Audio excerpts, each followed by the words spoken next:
আসসালামু আলাইকুম ওয়া রাহমাতুল্লাহি ওয়া বারাকাতুহু। ক্বালা তাআলা উদউনি আস্তাজিব লাকুম। প্রিয় দর্শক, আজকে এই ভিডিওটি আপনার জীবন বদলে দিতে পারে। কারণ আমরা এমন একটি প্রশ্নের উত্তর খুঁজতে যাচ্ছি, যে প্রশ্নটি আমরা সবাই কখনো না কখনো নিজেদেরকে করে থাকি। সেই প্রশ্নটি হলো, আমি এত দোয়া করি, তবু আল্লাহ তাআলা আমার দোয়া কবুল করেন না কেন? হয়তো আপনি রাতের অন্ধকারে কেঁদেছেন, হয়তো আল্লাহকে একা একা ডেকেছেন, হয়তো হাত তুলেছেন আকাশের দিকে, কিন্তু উত্তর চুপচাপ, কিছুই ঘটে না। মন ভেঙে যায়, বিশ্বাস হালকা হয়। বন্ধুরা, আজকের ভিডিওটি আপনাকে দেখাবে দোয়া কেন আটকে যায়, কেন দোয়া আকাশ পেরোতে পারে না, এবং কি করলে দোয়া সরাসরি আরশে উঠে যায়। সবচেয়ে গুরুত্বপূর্ণ কথা থাকবে ভিডিওর শেষে, এমন একটি সত্য যা জানলে আপনার দোয়া ও জীবনও বদলে যাবে। তাই ভিডিওর একটি মুহূর্ত স্কিপ করবেন না। কিছু লোক হযরত ইব্রাহিম আলাইহিস সালামকে জিজ্ঞাসা করলেন, হে আল্লাহর বন্ধু, আমরা দোয়া করি, তবুও আল্লাহ তাআলা দোয়া কবুল করেন না কেন?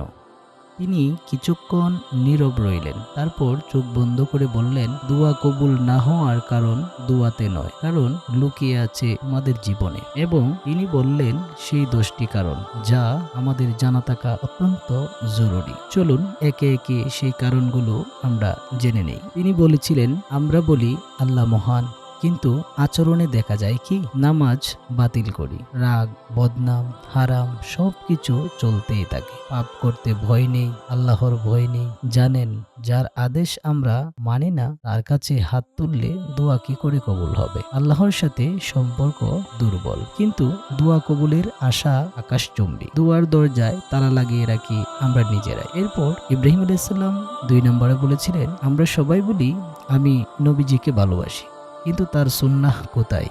স্বভাবে, কথায়, ব্যবহারে, ঘর সংসারে।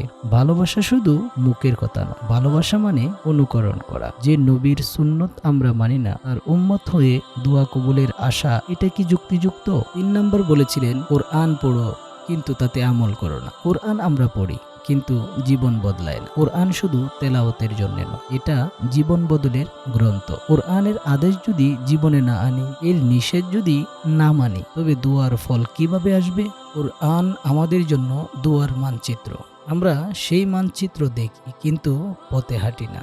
তিনি 4 নম্বরে বলেছিলেন, আল্লাহর নিয়ামত খাও, কিন্তু কৃতজ্ঞতা দেখাও না। শ্বাসের বাতাস, চোখের আলো, হাঁটার শক্তি, ঘুম, খাবার, পরিবার সবকিছুই তার উপহার। 4 নম্বর, তিনি বলেছিলেন যে আল্লাহর নিয়ামত খাও, কিন্তু কৃতজ্ঞতা দেখাও না।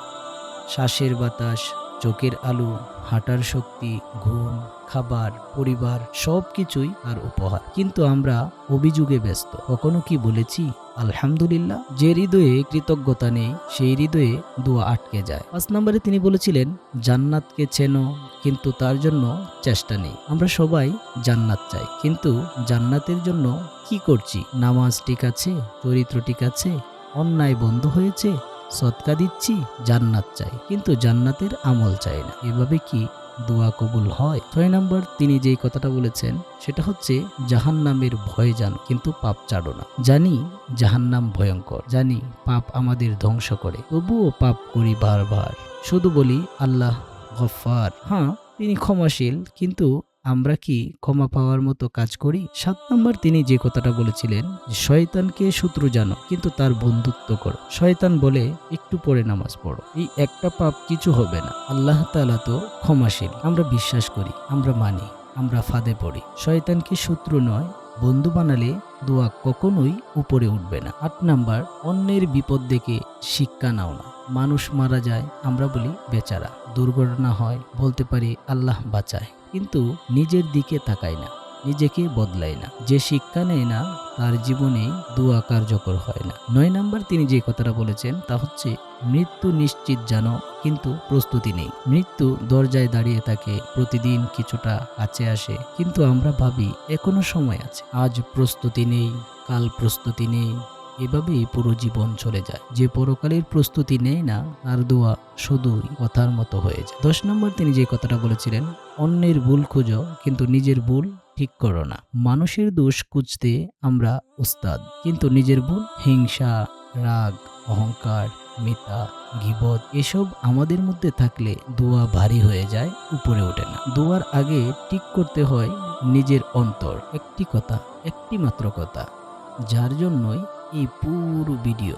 হযরত ইব্রাহিম আলাইহিসসালাম শেষে তিনি যেই কথাটি বলেছিলেন, সেই কথাটি হচ্ছে, তোমরা নিজেদের জীবন ঠিক করো না, তাই তোমাদের দোয়া কবুল হয় না। দোয়ার দরজায় তালা লাগানো থাকে আমাদের নিজের পাপের কারণে। দোয়া থামিয়ে দেয় আমাদের গুনাহ, আমাদের অবহেলা, আমাদের ভুল জীবন। হে দর্শক, আজ থেকে নিজেকে ঠিক করার চেষ্টা শুরু করুন, কারণ দোয়া তখনই কবুল হয় যখন মানুষ দোয়ার যোগ্য হয়ে যায়। আল্লাহ তাআলা তিনি নিজেই বলেছেন, তোমরা আমাকে ডাকো, আমি তোমাদের সাড়া দেব। তাহলে আজই সিদ্ধান্ত নিন, আমি বদলাবো, আমি দোয়ার যোগ্য হব, আমি আল্লাহর কাছে ফিরে যাব। আল্লাহ আমাদের সকলকেই কবুল করুন, আমিন।